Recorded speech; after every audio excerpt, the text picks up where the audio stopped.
Good morning all of you. आप सभी का हमारे यूट्यूब चैनल पर स्वागत है। कल हमने बात की थी पार्ट्स ऑफ इंडियन कॉन्स्टिट्यूशन के बारे में और हमने पहला भाग पढ़ा था जिसमें दिया हुआ था संघ व उसका राज्य क्षेत्र। आज उसी के बारे में विस्तार से बातें करेंगे और देखेंगे उसमें कितने आर्टिकल आते हैं और उन आर्टिकलों में क्या दे रखा है, यानी संघ व उसका राज्य क्षेत्र।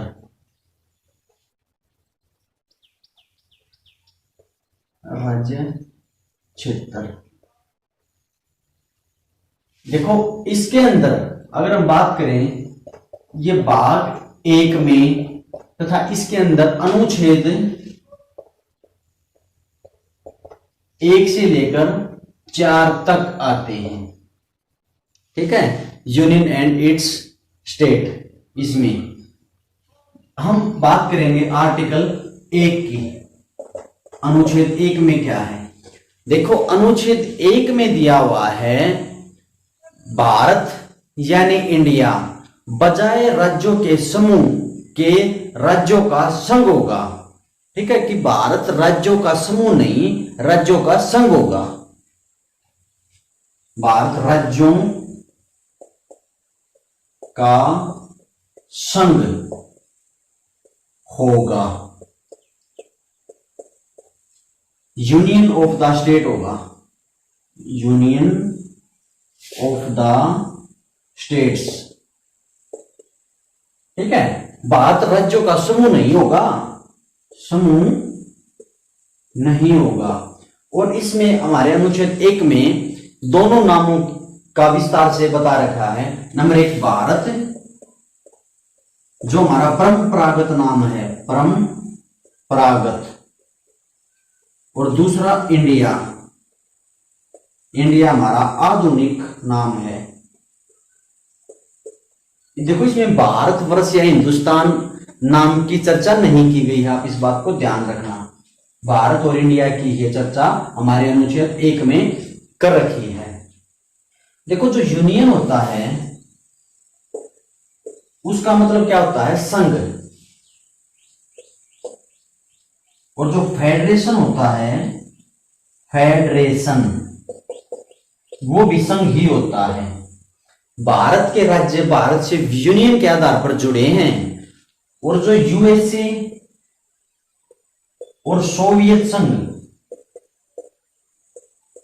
जो सोवियत संघ है उसके राज्य फेडरेशन के आधार पर जुड़े हैं, यानी वो जब चाहें संधि या समझौतों के आधार पर उससे अलग हो सकते हैं, यूएसए या रूस से अलग हो सकते हैं। लेकिन भारत के राज्य चाहकर भी भारत के से अलग नहीं हो सकते। इस प्रकार भारत को विनाशी राज्यों का अविनाशी संघ कहा जाता है और यूएसए और सोवियत संघ को अविनाशी राज्यों का विनाशी संघ कहा जाता है, यानी उसके जब राज्य चाहें तो उनका विनाश कर सकते हैं। ये जानकारी दे रखी है हमारे अनुच्छेद 1 में। और अनुच्छेद में क्या दे रखा है? देखो, सबसे पहले अनुच्छेद 1 में दे रखा है कि हमारे यहां पे राज्यों को 3 प्रकार के भागों में बांटा गया है। तो नंबर 1 है राज्य व उसका राज्य क्षेत्र। राज्य क्षेत्र के बारे में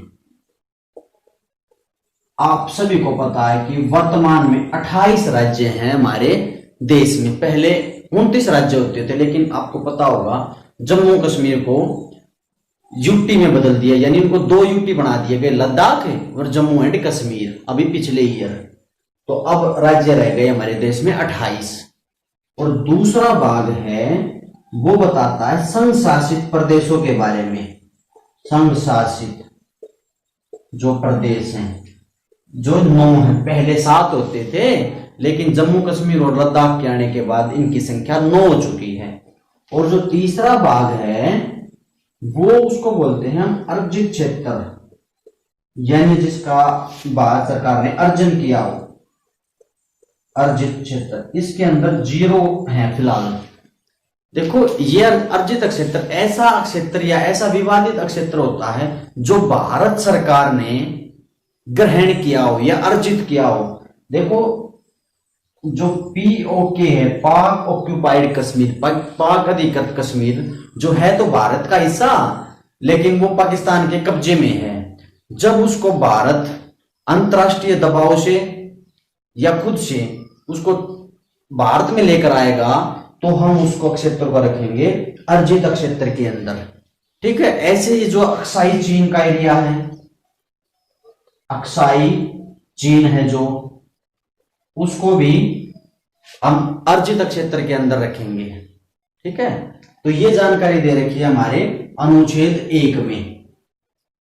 देखो, इससे पहले सबसे पहले हमारे यहाँ पर हमने संविधान सभा की जब बात कर रहे थे तो उस समय पे बात की थी कि जो भारत में 3 प्रकार के राज्य थे, पहले ब्रिटिश प्रांत और देशी रियासत और चीफ कमिश्नरी।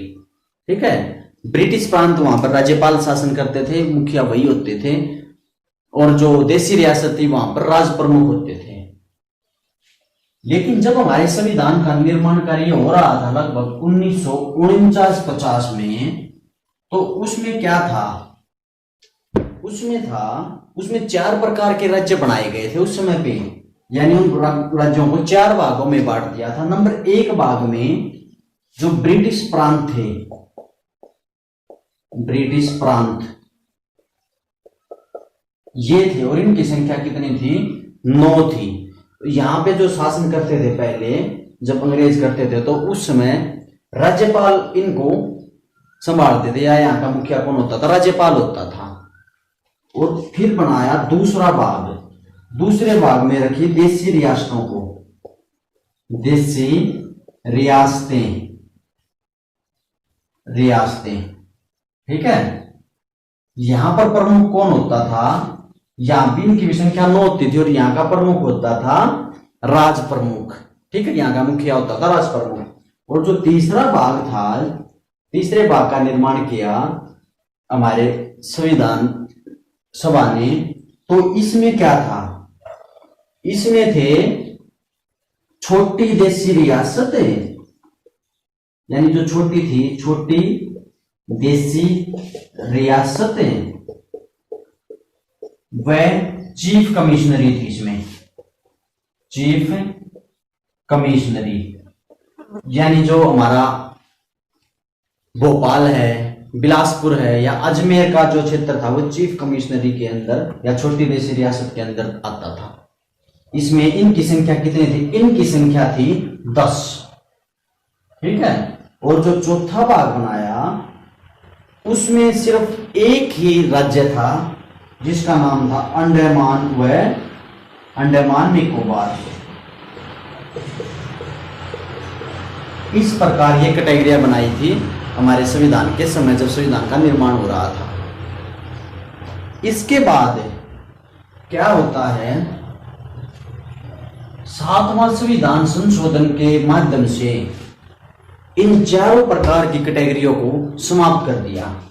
कब कर दिया, 7वां संविधान संशोधन करके 1956 में इन 4 प्रकार की जो हमने अभी कैटेगरी पढ़ी थी उनको समाप्त कर दिया, और साथ में जो देशी रियासतों में जो राज प्रमुख का पद होता था उसको भी समाप्त कर दिया। तो आप इस बात को ध्यान रखना। और वर्तमान में हमारे यहाँ पर जो इससे पहले हमने बात की थी आर्टिकल में, जो 3 प्रकार के भाग बनाए थे, यानी राज्य क्षेत्र, संघीय क्षेत्र और जो अर्जित क्षेत्र वाला हिस्सा था, आज हमारे संविधान में उसकी जानकारी दी गई है। तो ये तो बात है अनुच्छेद 1 के अंदर ये दे रखा है। अगर अब हम बात करें आर्टिकल 2 की, कि आर्टिकल 2 में क्या है। देखो, अनुच्छेद 2 हमें किस बात की जानकारी देता है, अनुच्छेद 2 बताता है कि नए राज्य, नए या विदेशी राज्य, विदेशी कह लीजिए आप, इनको बाहरी कह लीजिए, इनका गठन, इनके गठन की जानकारी देता है अनुच्छेद 2। ठीक है, देखिए ये इनको हम कैसे, या तो हमने इनको अंतरराष्ट्रीय दबाव से या युद्धों से भारत में सम्मिलित किया हो तो उस प्रकार के राज्य का गठन है अनुच्छेद 2 के अंदर।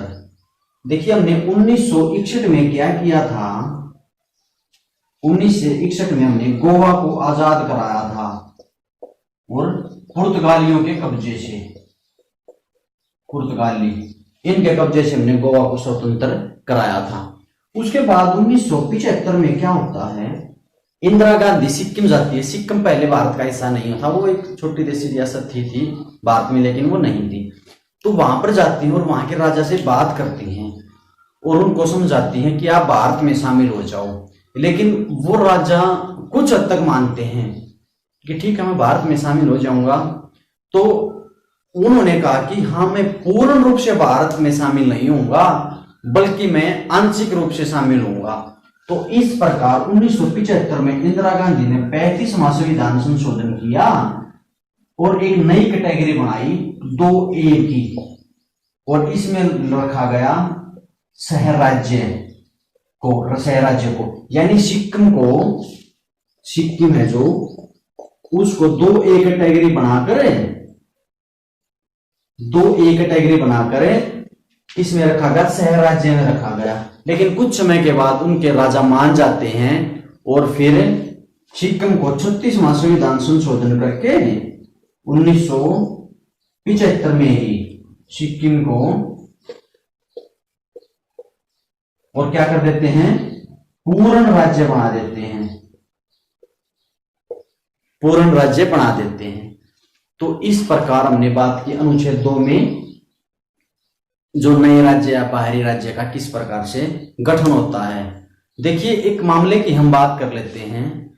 1958 में क्या हुआ था, 1958 में जब हमारे देश के प्रधानमंत्री श्री जवाहरलाल नेहरू जी थे, तो उनका और पाकिस्तान के प्रधानमंत्री थे फिरोज खान नून। तो नून और नेहरू का समझौता होता है एक बेरूबाड़ी क्षेत्र को लेके, बेरूबाड़ी क्षेत्र को लेके। देखो ये जो बेरूबाड़ी का क्षेत्र था ये पाकिस्तान का था, लेकिन ये था भारत के कब्जे में। तो इनका समझौता हुआ और वो हिस्सा पाकिस्तान को देने की बात कही गई। लेकिन उस समय फिर विपक्ष ने जोरदार हंगामा किया।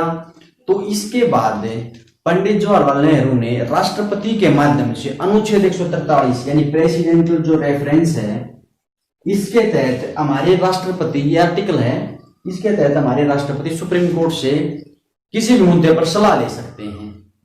ठीक है, तो इसके माध्यम से सलाह ली है राष्ट्रपति ने पंडित जवाहरलाल नेहरू के कहने पर। उस समय हमारे राष्ट्रपति जी थे डॉक्टर राजेंद्र प्रसाद जी।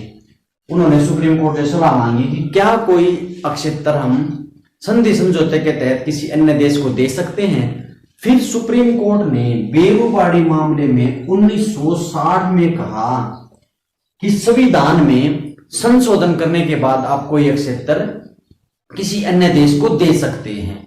तो इस प्रकार अगर हमने कोई क्षेत्र किसी को देना है तो हम 2/3 बहुमत से संशोधन के द्वारा वो जमीन दे सकते हैं। और हमने अगर किसी देश से लेनी है कोई जमीन तो हम साधारण बहुमत से उस जमीन को ले सकते हैं संबंधित राज्य की विधानमंडल से बात करके। ठीक है, तो इस बात को आप ध्यान रखना। अनुच्छेद 2 होता है, अनुच्छेद 2 में ये सारी जो प्रक्रिया थी वो दे रखी थी। अब हम बात करेंगे नेक्स्ट आर्टिकल की, यानी अनुच्छेद 3। अनुच्छेद 3 में क्या है, इसमें नए राज्यों का गठन, नए राज्यों का गठन। और जो वर्तमान के राज्य हैं, वर्तमान के राज्यों में, वर्तमान के राज्यों के क्षेत्रों सीमाओं व नामों में परिवर्तन करने का अधिकार संसद के पास है। यानी हमारे अनुच्छेद 3 में क्या लिख रखा है कि वर्तमान नए राज्यों का गठन या वर्तमान के जो राज्य हैं उनकी सीमाएं हैं, उनके क्षेत्र हैं, उनके नामों में परिवर्तन कौन कर सकती है, संसद कर सकती है। देखिए हमारे अनुच्छेद 3 में नए राज्य के गठन की प्रक्रिया जरूर दे रखी है, लेकिन उस प्रक्रिया का आधार नहीं दे रखा है कि किस आधार से राज्यों का निर्माण होगा। देखिए, अगर हमारी संसद चाहे तो वो 4 प्रकार से हमारे राज्यों का गठन करती है।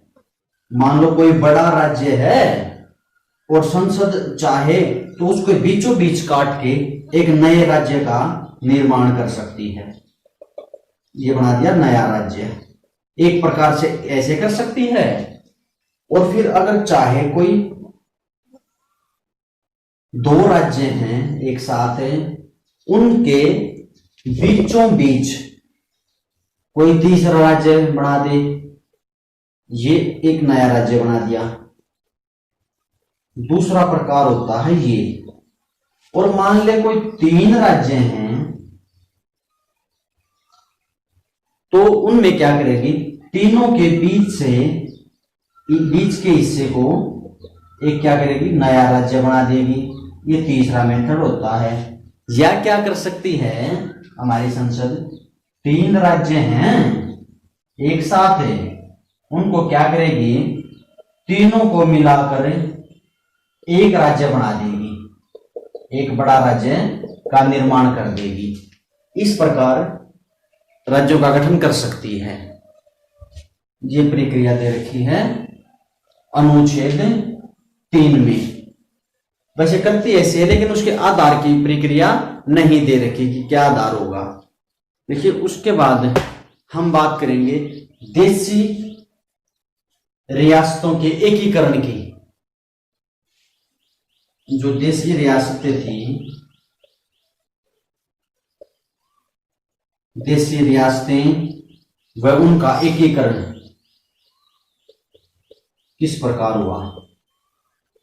देखिए, प्रारंभ में हमारे देश में दो प्रकार की राजनीतिक श्रेणियां बनाई गई थी, यानी ब्रिटिश प्रांत व देशी रियासत, मुख्यतः यही होती थी। और उस समय हमारे देश में लगभग 552 देशी रियासतें थी, जो 549 तो आसानी से हमारे देश में सम्मिलित हो गई थी। और इनका जिम्मा आपको पता होगा कि हमारे जो वल्लभ भाई पटेल जी थे उनको सौंप रखा था देशी रियासतों के एकीकरण का जिम्मा। तो उन्होंने 549 को तो आसानी से शामिल कर लिया गया। लेकिन जो शेष बची हुई 3 देशी रियासत थी, यानी जिनमें जम्मू कश्मीर था और दूसरा जूनागढ़ ये हमारे गुजरात में जो सौराष्ट्र का एरिया है वो जूनागढ़ था। और तीसरी अगर हम बात करें तो तीसरी थी हमारी हैदराबाद। इन्होंने भारत में शामिल होने से इनकार कर दिया।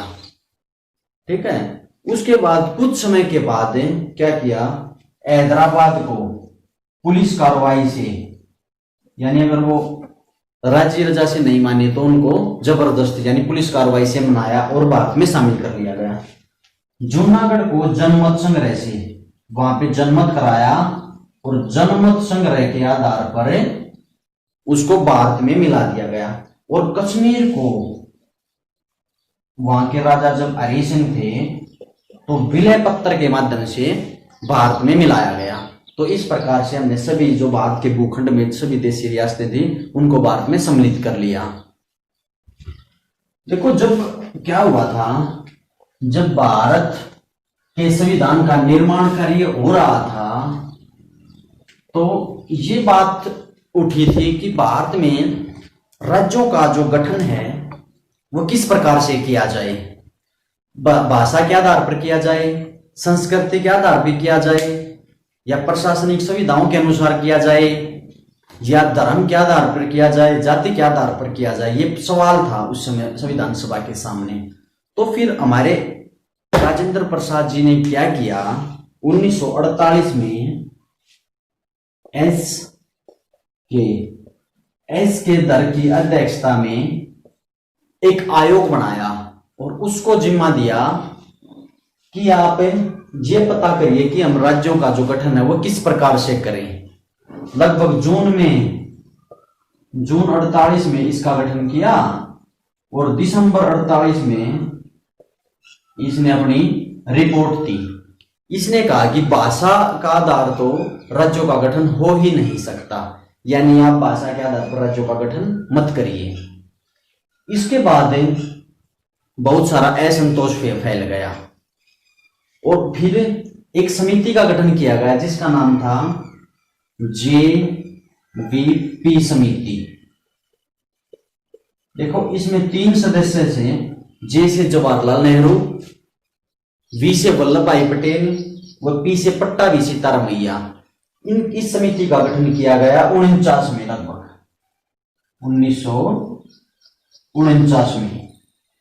इन्होंने भी भाषा के आधार पर राज्यों का गठन करने से इनकार कर दिया या उसको स्वीकार नहीं किया।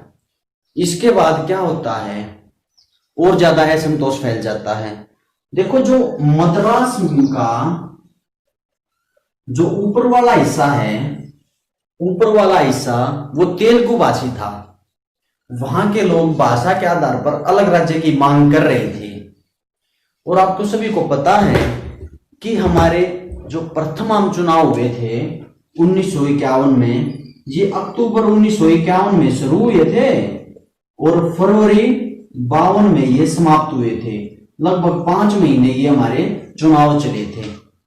तो एक बार क्या हुआ, चुनाव के दौर में जब हमारे पहले प्रधानमंत्री पंडित जवाहरलाल नेहरू जी जब वहां पर मद्रास में जब वोट मांगने गए थे या जो सुविधा या जो अपनी सभा कर रहे थे, एक रैली कर रहे थे, तो उस समय उन आंदोलनकारियों ने जो मद्रास में आंदोलन कर रहे थे, जो यानी जो राज्य के गठन के लिए, तो उन्होंने उस सभा में पत्थर फेंके। जब नेहरू जी भाषण दे रहे थे, सभा कर रहे थे, तो आंदोलनकारियों ने वहां पर पत्थर फेंक दिए और वहां पर बहुत बड़ा आंदोलन हुआ है मद्रास में। तेलुगु भाषा के आधार पर राज्य गठन करने के लिए वो आंदोलन कर रहे थे। तो उनमें कांग्रेस के कार्यकर्ता थे, कांग्रेसी कार्यकर्ता थे जिनका नाम था पुट्टू रामुल्लू। इनके नेतृत्व में वहां पर आंदोलन चला हुआ था। ठीक है, उन्होंने क्या किया, नेहरू की सभा में पत्थर फेंके। इससे जवाहरलाल नेहरू बहुत ही गुस्से में हो गए और उन्होंने कहा कि भाषा के आधार पर तो राज्य का गठन होगा ही नहीं। उसके बाद क्या होता है, वहां पर आंदोलन और उग्र होता है। आंदोलन और उग्र होता है तो 1952 में रामुल्लू, जो पुट्टू रामुल्लू थे, उन्होंने आमरण अनशन शुरू कर देते हैं। फिर वो आमरण अनशन शुरू कर देते हैं कि जब तक हमारे राज्य का गठन नहीं होगा तब तक मैं अपने अनशन पर रहूंगा। और उनकी मृत्यु हो जाती है। इसके बाद उनकी मृत्यु हो जाती है, तो मृत्यु होते ही वहां पर जबरदस्त आंदोलन होता है और आंदोलन होते ही या मृत्यु होते ही उनकी जवाहरलाल नेहरू को झुकना पड़ा और उन्होंने 1 अक्टूबर 1953 को तेलुगु भाषा के आधार पर मद्रास से अलग राज्य आंध्र प्रदेश का निर्माण कर दिया। आंध्र प्रदेश का निर्माण कर दिया। इसके बाद क्या होता है, सभी जगह पर मांग उठने लगी कि हमारे भी राज्यों का निर्माण करें, हमारे भी राज्यों। आपको पता होगा कि हमारे यहाँ पर पहले पेप्सू नामक राज्य हुआ करता था जिसके अंदर पंजाब, हरियाणा और हिमाचल प्रदेश आते थे। यहां भी पंजाबी व हिंदी भाषी राज्यों के लिए मांग उठी। वहां पर कुछ मैसूर की जगह थी, वहां पर कन्नड़ जो थे लोग थे, उन्होंने भी मांग उठाई अपनी भाषा के आधार पर। मैसूर में कन्नड़ भाषियों ने आवाज उठाई। तरह तरह से जगह जगह से आवाजें उठनी शुरू हो गई। अब जवाहरलाल नेहरू जी करते तो क्या करते, उन्होंने फिर क्या किया, उन्होंने इस मांग को शांत करने के लिए और इसका जायजा लेने के लिए क्या किया, फजल अली पूर्व न्यायाधीश थे ये सुप्रीम कोर्ट में। उन्होंने जस्टिस फजल अली की अध्यक्षता में एक राज्य पुनर्गठन आयोग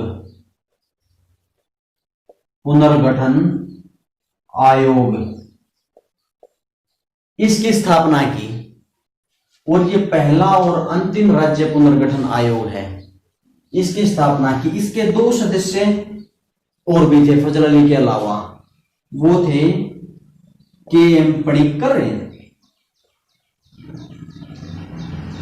और एक थे H.N. कुंजरू, एक थे कुंजरू साहब। देखो जो हमारे फजल अली थे इनको बाद में राज्यपाल भी बनाया गया था, और जो हमारे पडिक्कर थे ये बहुत ही विद्वान व्यक्ति थे, इन्होंने बहुत सारी पुस्तकों को भी लिखा है और इनको चीन में राजदूत भी बनाया गया था। तो इनकी अध्यक्षता में राज्य पुनर्गठन आयोग का निर्माण किया गया। इन्होंने क्या किया फिर, लगभग आप ये मान लीजिए 1953-54 की बात है, ये 1953 की, 1953 में इनका गठन किया और लगभग इसने 2 साल के बाद यानी 1955 में इन्हें अपनी रिपोर्ट दी। इन्होंने कहा कि भाषा के आधार पर आप राज्यों का गठन कर सकते हैं।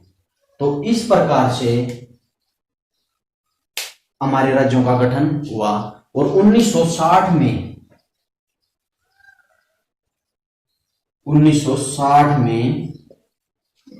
क्या किया, बंबई जो वर्तमान में मुंबई है उसका राज्य पुनर्गठन से महाराष्ट्र और गुजरात उससे 2 अलग राज्य बना दिए गए और पंच मुंबई का भी कॉन्सेप्ट वहीं से आता है।